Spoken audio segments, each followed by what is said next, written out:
Hey, this is Sebastian from the Metal Gods Meltdown, and today I am joined by... Phil Mogg, a member of the motel staff. Firstly, I want to congratulate you on the amazing Moggs Motel. I need to ask you, where do you draw the energy from, though, to keep going? It's amazing.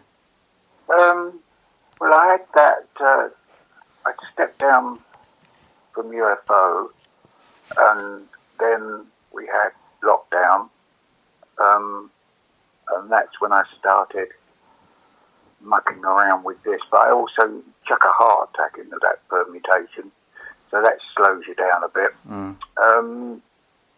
And that I seemingly have recovered from that fine. And doing this album was a kind of a great escape during that lockdown period, because I had bugger all to do and no pressure, nobody chasing you, just sit around and muck around with tunes. So that was great. It was like a refresher course. Yeah. Brilliant. It is an amazing album, especially Apple Pie, a song that's full of humour, killer riffs, and an awesome video to match, man. It must be so pleasing for you. Well, I've never done a video before, so I believe the only one we ever did was with the Rock Palace thing with Tonka. So we've never actually done a video for a record, so that was really quite interesting. I didn't know it took so long. But that was fun, good fun. Yeah. Looks like you're really enjoying yourselves. Yeah, it was good. The very pleasant atmosphere up there. I love all up there, Wolverhampton. Yeah. I love all the tracks, especially Other People's Lives. That should be the next video, I think. Are you up for that? Oh, I love doing the videos. It saves an enormous amount of time, to publicise anything. Other People's Lives. I don't know how that would work on a video, but there's food for thought, Mr. Mogg. Yeah. Brilliant. So, like, when I first got in metal and rock back in the early 80s, yourself and Pete Way were sort of seen as the bad boys of rock and metal. What calmed you down? Calmed you down? Oh, I don't know about that. I think it's got to do with pacing. Was it? Pace yourself. Yeah. We did what most blokes in bands do, or girls for that matter now. You're generally having a good time, and we did stretch that elastic band a little bit too far at times, but mostly kind of get through all that. So unfortunately, we've lost a Pete and two Pauls, which is a bit of a shame. Well, actually, it's a tragedy, but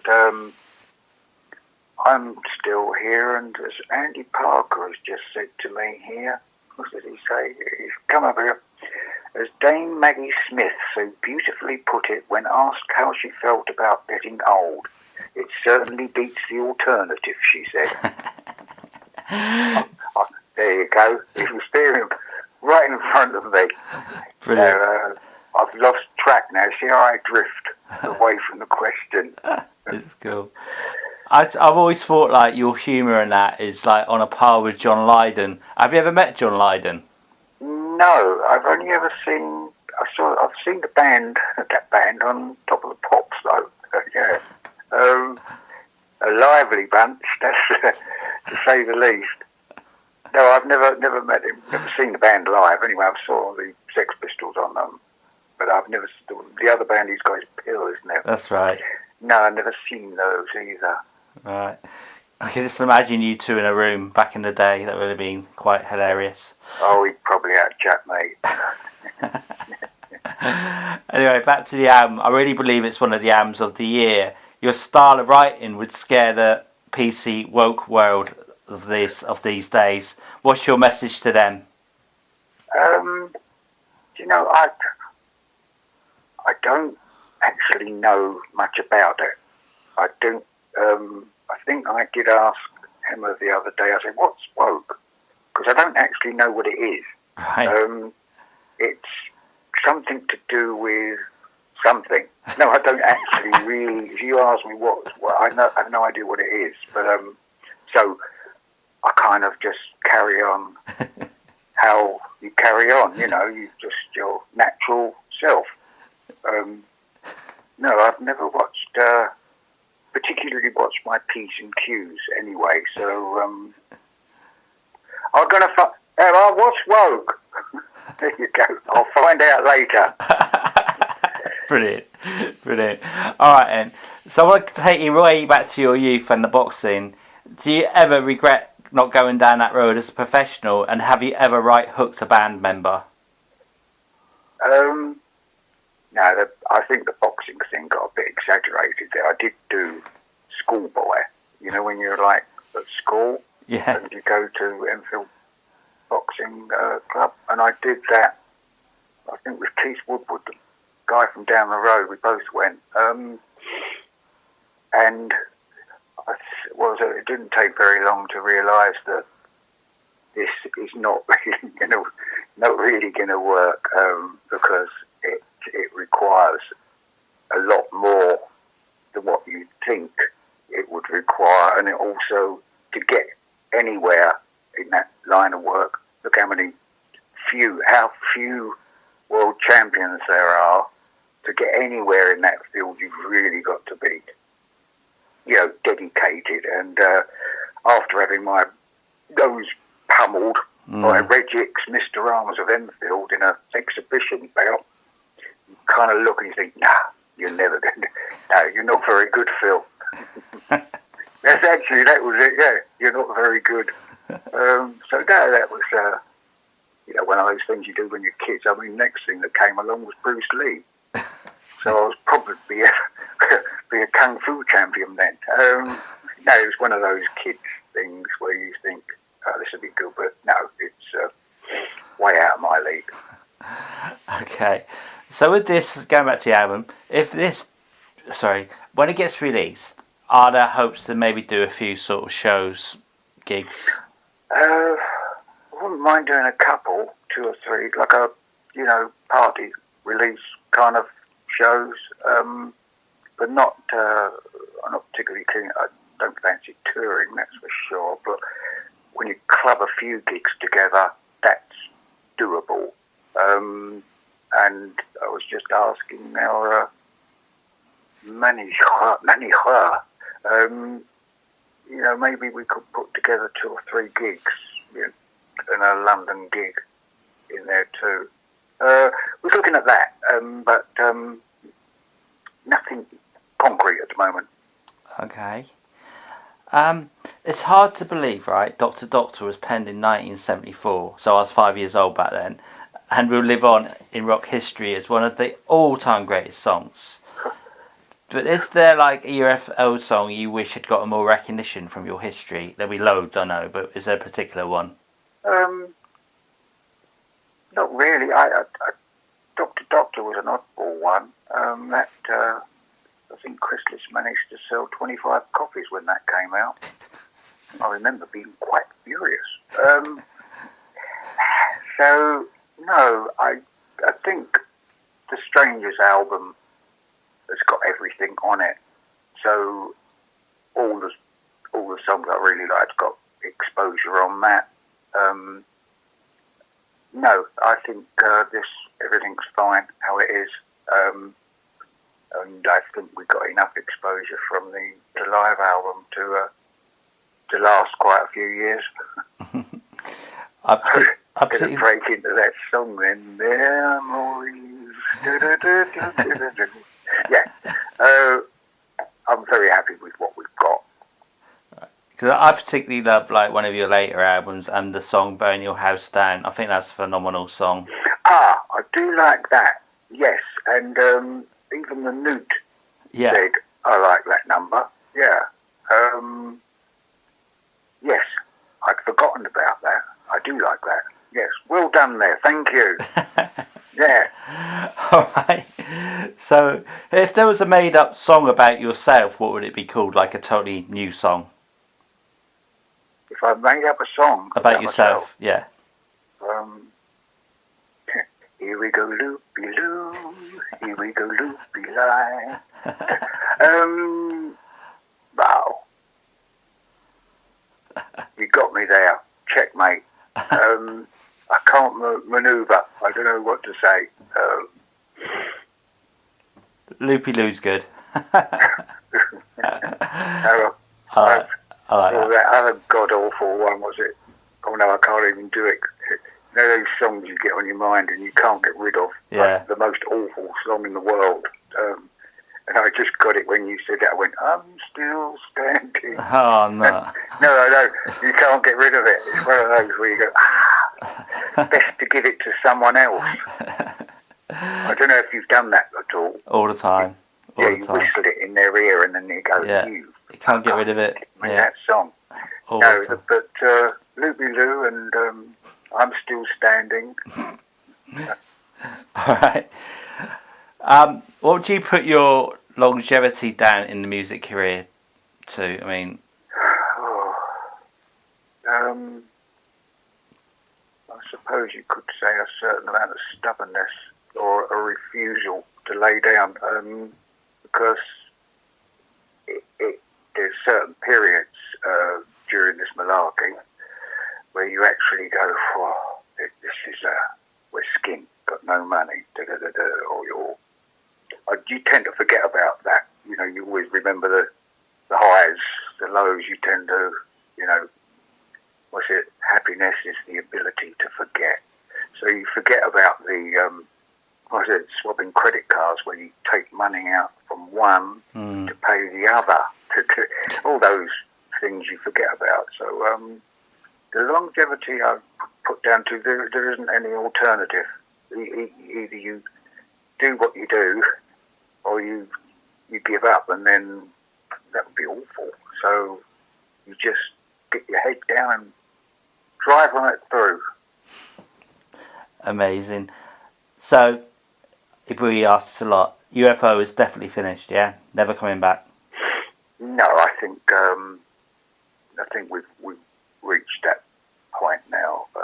I believe when Pete went, that it kind of took the wind out of sails, out of the band, really. I think I know he was going a bit loopy, but he had a lot of the character which was in the band, so no, you couldn't replace him, and no, definitely not. No, I think that'd end up being like the Frank Sinatra tour, wouldn't it? Kiss. What's the other band that Kiss. kept packing up? Scorpions kept retiring, didn't they? It's Kiss. Kiss keep doing it. Well, because you've got the other thing is when you say this is our last tour, that really should be it, because people come along and they go, they've spent their money getting there or doing whatever for the last tour, and then if you turn around and do another one, they go, oh, I've just done your last tour, I've just paid 50 quid for that. Exactly. So it would be a little bit unfair. Exactly. Okay, so in the years to come, what would you like UFO and Phil Mogg to be remembered for?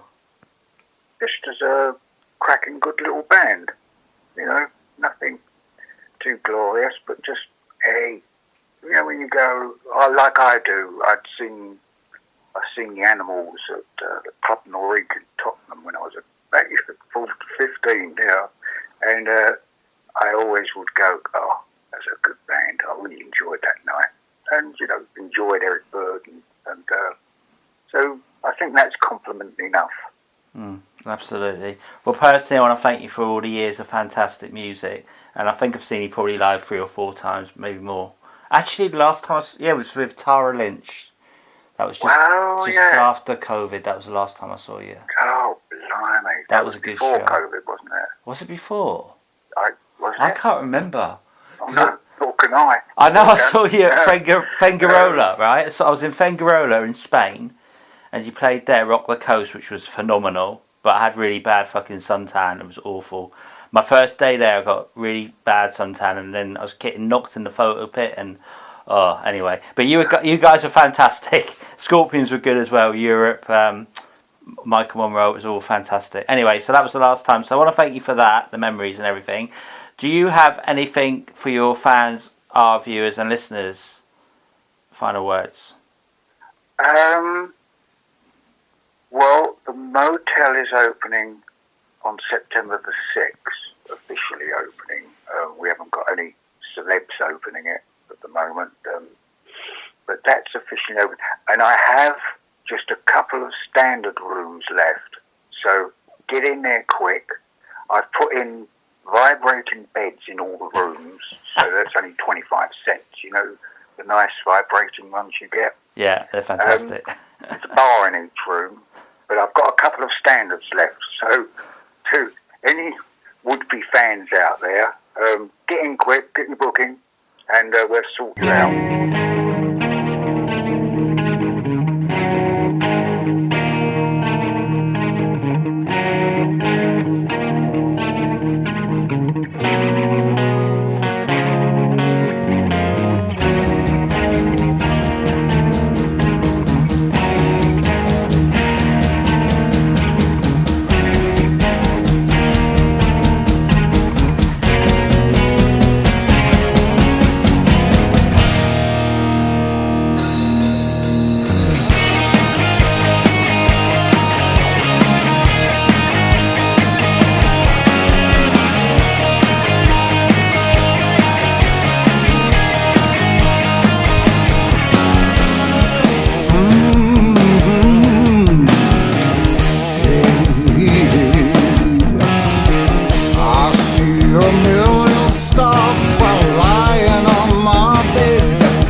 Smokestack lick up there